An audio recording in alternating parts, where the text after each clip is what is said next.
দুই আঙ্গুলের মাঝখানে দুইটা আঙ্গুল যখন একত্রিত করা হয়, দুই আঙ্গুলের মাঝখানে কোনো ফাঁকা জায়গা থাকে না।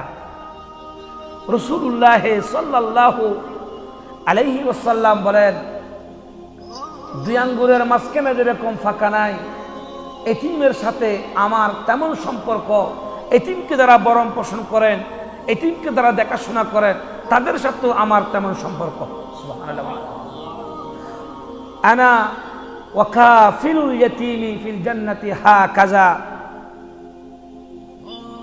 ওয়া শারা বিসাবাবাতি ওয়াল উসতা ওয়া ফাররাজা বাইনাহুমা শাইআ। যারা এতিমের সাথে সম্পর্ক রাখেন, কিয়ামতের ময়দানে জান্নাতের মধ্যে তারা রাসূলুল্লাহর সাথে নিকটবর্তী জান্নাতে থাকবেন। জোরে বলি না সুবহানাল্লাহ। তাহলে এতিমকে মহব্বত করার দরকার আছে না নাই? এতিমকে ভালোবাসার দরকার আছে না নাই? এতিমকে দমক দিয়ে কথা বলা যাবে না, মিসকিনকে দমক দিয়ে কথা বলা যাবে না। এতিম কোনো ফকিরের কাছে আসে নাই, আপনার কাছে সম্পদ আছে মনে করে আপনার কাছে হাত পাচ্ছেন।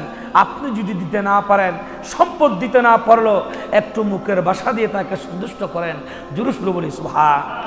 রাসূল করিম সাল্লাল্লাহু আলাইহি ওয়াসাল্লাম বলেন, যেই সমস্ত কাফেররা আমাকে এতিম অবস্থায় আমাকে নির্যাতন করেছে, আমি নবী চাইলে তাদেরকে বদদুয়া দিতে পারতাম, কিন্তু আমি নবী কখনো তাদেরকে বদদুয়া দিই নাই।